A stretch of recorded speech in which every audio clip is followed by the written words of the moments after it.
Alrighty. As you can probably already see from the title page of this one, uh, major eye strain warning, particularly for this first one. I don't know why I did it like this. I can't change it. It's been too long. I don't have the original files, otherwise I would make an un-eye strained version of this just for this commentary. But unfortunately, yeah, past me, what were you doing? So, welcome to yet another commentary video on the Clouders and Claws PMVs. Today we are doing Rather Sleep, Little Mistake, and Bad Kid. In that order, unless I forget, in which case it won't be in that order. So, starting off, I'd Rather Sleep. This one was one of the first ones, I believe, actually. We see Lulu with her family, then we see him dead. I think I was working on this as I was working on Death No More. Oh, that old snowball design, oh god. Everyone's... When did I change them? Huh. I changed the kittens' designs pretty early on, though. They originally all had really weird designs.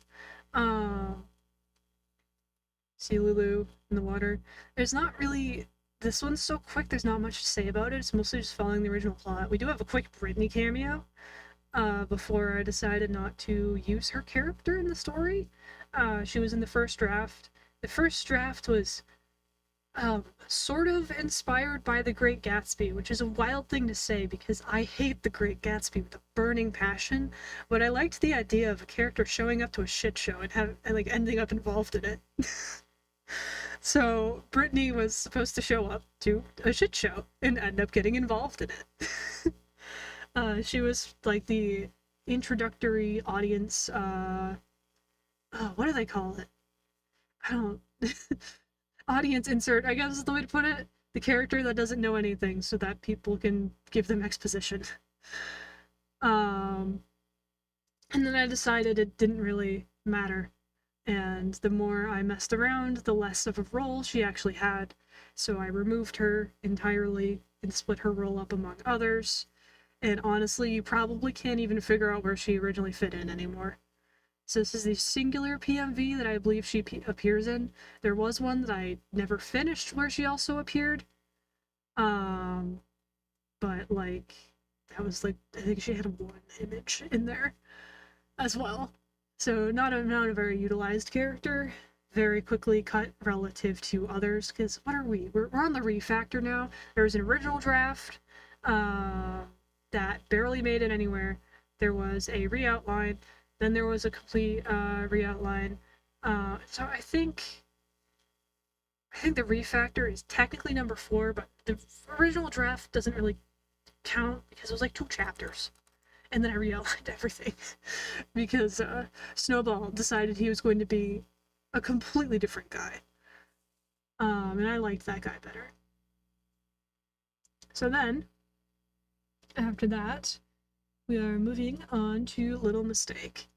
It's harder to commentate these shorter ones. So yeah, Little Mistake, very quick one.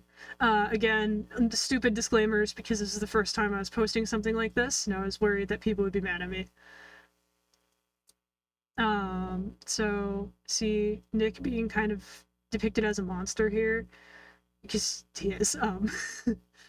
That's supposed to imply 2 out of 3 of her kittens died, imply that he wants Snowball dead. Tabitha seeing he's with other cats, and I love this end frame right here. It shows up for such a short amount of time. But yeah, it's just a very quick, here's what Tabitha's backstory is. Which, just from all of the wordings, you can figure that out, I think. Nothing really special about that one. I had fun using stock, heavily edited, well, they're from, like, Pexels or something. But yeah, heavily edited background footage. I imagine it as like a, you know those, little, like, scratch pads where you scratch things out and then it's a rainbow underneath. That's the kind of style this was trying to emulate. So then after that, we have Bad Kid. Bad Kid has a fascinating thing going on with it. I colored it in like 7 days, and that's why I decided to do backgrounds on my PMVs. I've never colored anything that quickly again. I think I was trying to distract myself from finals. So yeah, we have our quick introductions here. I thought it was cool to do, I was contemplating Hayloft 2, and then I found the Smash Up, and I was like, this is great, I can do both of them at once. So here we have them arguing over who's gonna take the kittens in order to hide them. Lulu doesn't like any of the options. Have a quick Ekless flashback here. I love the shot of Quint just having them in his hands. And then here's where Quint betrays them all. Da-da-da.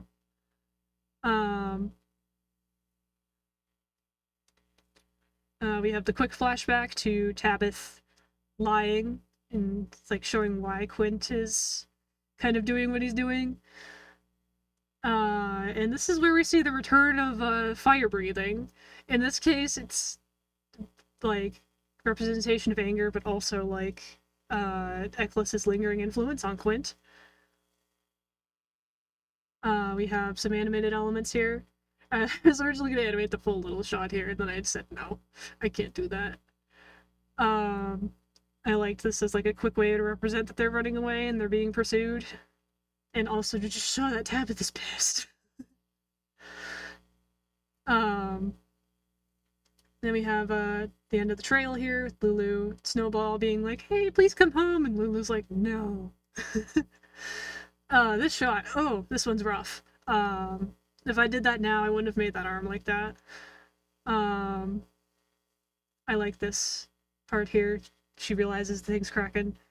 More paralleling of Lulu and Snowball and Tabith and Nick, but it's not really meant to be an exact parallel. It's more like just supposed to be more of a transition and to say like, hey, these are two failed relationships.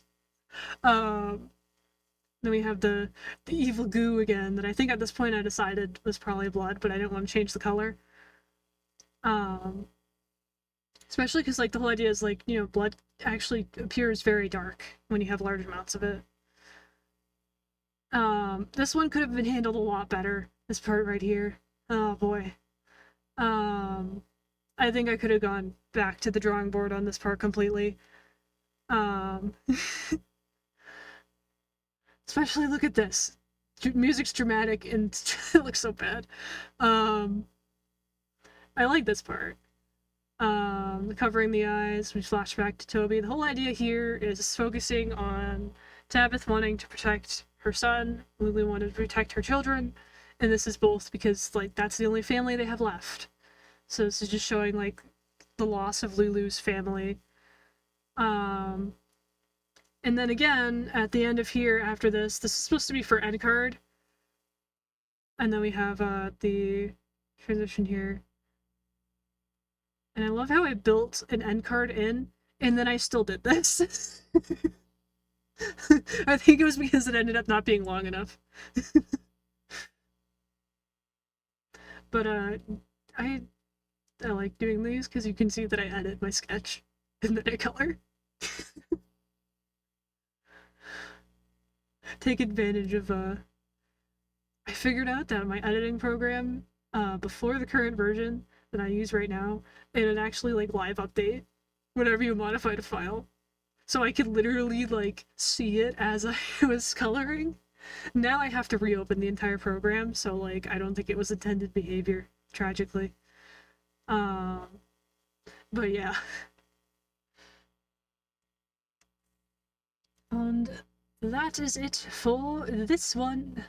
I shall see you next time. Wahoo!